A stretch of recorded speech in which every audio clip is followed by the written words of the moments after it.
Hello, Part 9, the Master Key System. Number 1. There are only 3 things which can possibly be desired in the world without, and each of them can be found in the world within. The secret of finding them is simply to apply the proper mechanism of attachment to the omnipotent power to which each individual has access. Number 2. The 3 things which all mankind desires and which are necessary for his highest expression and complete development are health, wealth, and love. All will admit that health is absolutely essential. No one can be happy if the physical body is in pain. All will not so readily admit that wealth is necessary, but all must admit that a sufficient supply at least is necessary. And what would be considered sufficient for one would be considered absolute and painful lack for another. And as nature provides not only enough, but abundantly, wastefully, lavishly, we realize that any lack or limitation is only the limitation which has been made by an artificial method of distribution. Number 3, all will probably admit that love is the third, or maybe some will say the first essential necessary to the happiness of mankind. At any rate, those who possess all 3, health, wealth, and love, find nothing else which can be added to their cup of happiness.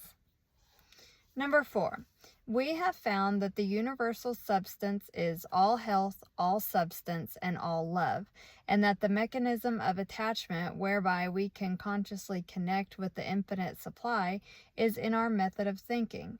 To think correctly is therefore to enter into the secret place of the Most High. Number 5, what shall we think? If we know this, we shall have found the proper mechanism of attachment which will relate us to whatsoever things we desire.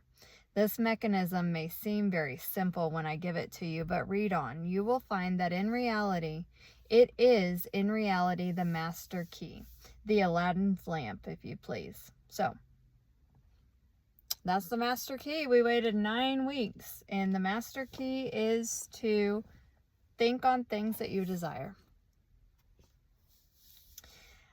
You will find that it is the foundation, the imperative condition, the absolute law of well-doing, which means well-being. To think correctly, accurately, this is number 6.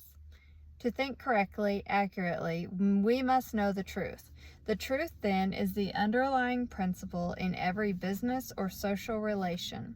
It is a condition precedent to every right action. To know the truth, to be sure, to be confident, affords a satisfaction beside which no other is at all comparable. It is the only solid ground in which a world of conflict, doubt, and danger. Number 7, to know the truth is to be in harmony with the infinite and the omnipotent power. To know the truth is, therefore, to connect yourself with a power which is irresistible and which will sweep away every kind of discord, inharmony, doubt, or error of any kind, because the truth is mighty and will prevail. Number 8, the humblest intellect can readily foretell the result of any action when he knows that it is based on truth. But the mightiest intellect, the most profound and penetrating mind, loses its way hopelessly and can form no conception of the results which may ensue when his hopes are based on a premise which he knows to be false. Number 9, every action which is not in harmony with truth, whether through ignorance or design, will result in discord and eventual loss in proportion to its extent and character. Number 10. How then are we to know the truth in order to attach this mechanism which will relate us to the infinite? Number 11. We can make no mistake about this if we realize that truth is the vital principle of the universal mind and is omnipresent. For instance, if you require health, a realization of the fact that the I in you is spiritual and that all spirit is one, that wherever a part is, the whole must be, will bring about a condition of health, because every cell in the body must manifest the truth as you see it. If you see sickness, they will manifest sickness. If you see perfection, they will manifest perfection. The affirmation, I am whole, perfect, strong, powerful, loving, harmonious, and happy, will bring about harmonious conditions. The reason for this is because the affirmation is in strict accordance with the truth, and when truth appears, every form of error or discord must necessarily disappear. Number 12, you have found that the I is spiritual. It must necessarily then always be no less than perfect, the affirmation. I am whole, perfect, strong, powerful, loving, harmonious, and happy is therefore an exact scientific statement. Number 13, thought is a spiritual activity, and spirit is creative. Therefore, the result of holding this thought in mind must necessarily bring about conditions in harmony with the thought. Number 14, if you require wealth, a realization of the fact that the I in you is one with the universal mind, which is all substance and is omnipotent, will assist you in bringing into operation the law of attraction, which will bring you into vibration with those forces that make for success and bring about conditions of power and affluence in direct proportion with the character and purpose of your affirmation. Number 15, visualization is the mechanism of the attachment which you require. Visualization is a very different process from seeing.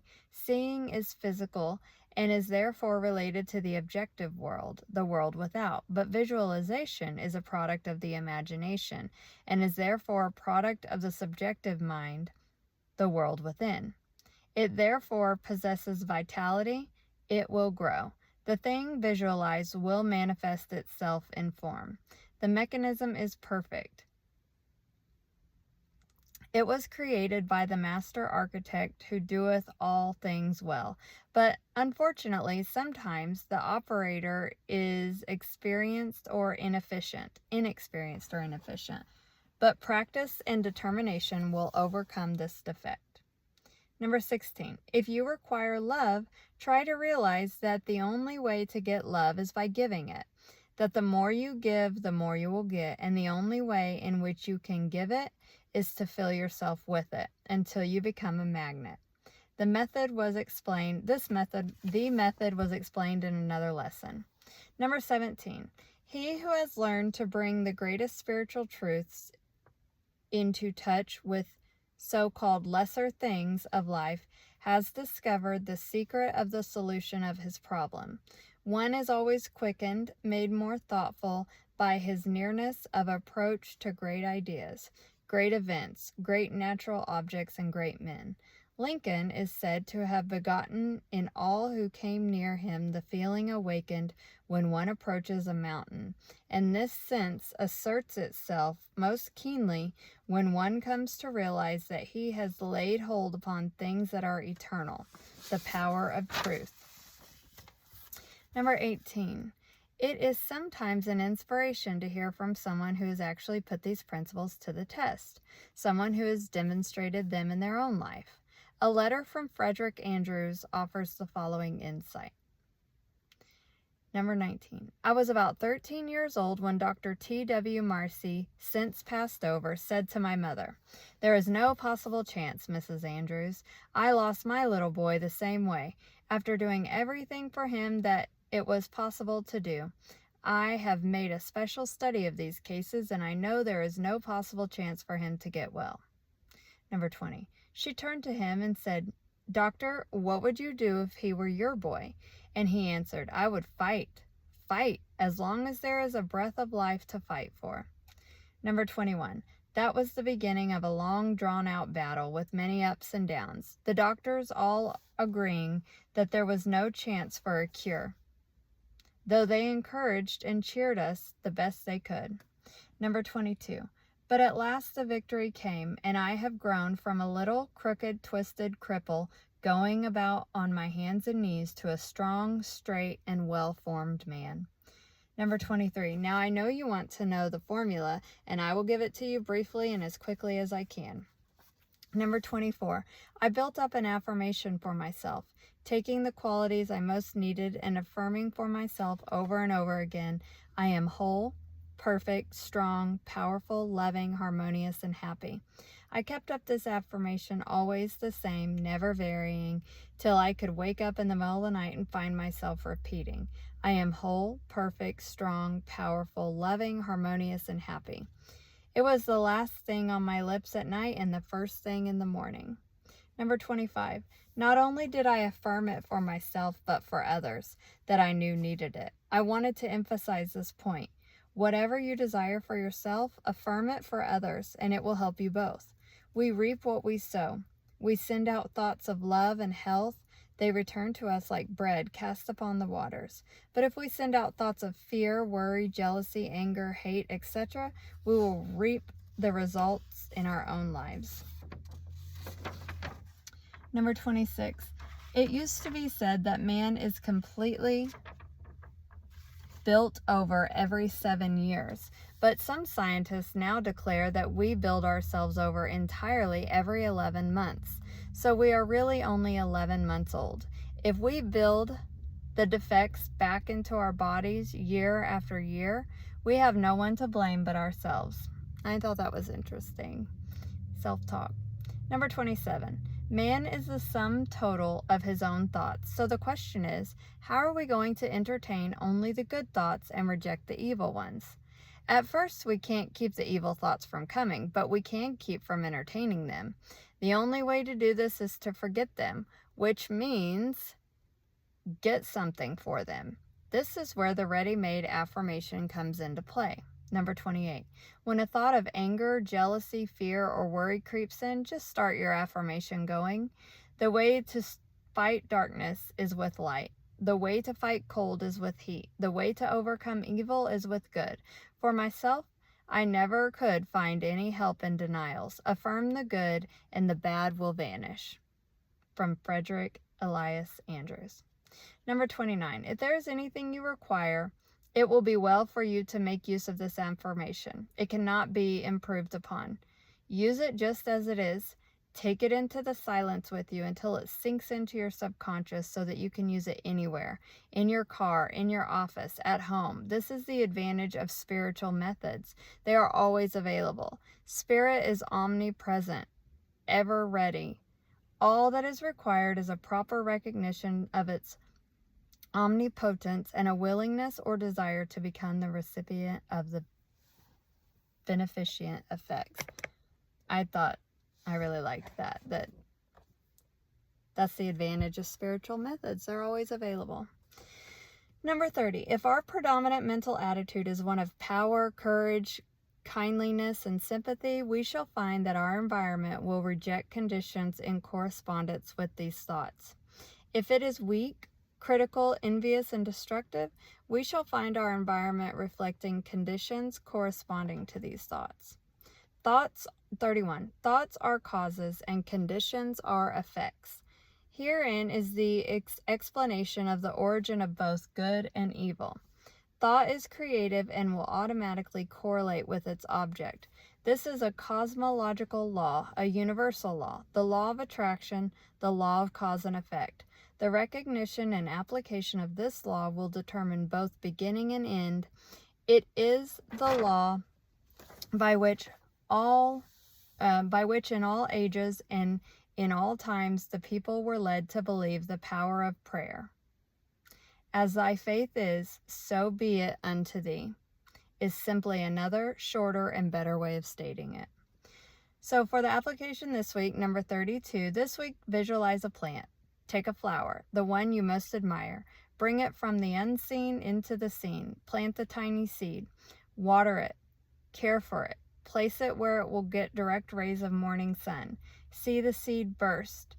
It is now a living thing, something which is alive and beginning to search for the means of substance. See the roots penetrating the earth. Watch them shoot out in all directions, and remember that they are living cells dividing and subdividing, and that they will soon number millions. And each cell is intelligent, and it knows that it wants what it wants and how to get it. See the stem shoot forward and upward. Watch it burst through the surface of the earth. See it divide and form branches. See how perfect and symmetrical each branch is formed. See the leaves begin to form, and then the tiny stems, each one holding aloft a bud. And as you watch, you see the bud begin to unfold, and your favorite flower comes to view. And now, if you will concentrate intently, you will become conscious of a fragrance. It is the fragrance of the flower as the breeze gently sways the beautiful creation which you have visualized. Number 33, when you are enabled to make your vision clear and complete, you will be enabled to enter into the spirit of a thing. It will become very real to you. You will be learning to concentrate, and the process is the same, whether you are concentrating on health, a favorite flower, an ideal, a complicated business proposition, or any other problem of life. And number 34, every success has been accomplished by persistent concentration upon the object in view. I thought my phone might overheat, so I'm glad to get that out. I thought that was a good one. I saved the affirmation. I also loved that you could like your whole body's new in 11 months. I'm taking that. I'm believing that. I love it. And then like how prayer came about. Not how prayer came about, but yeah, it's good.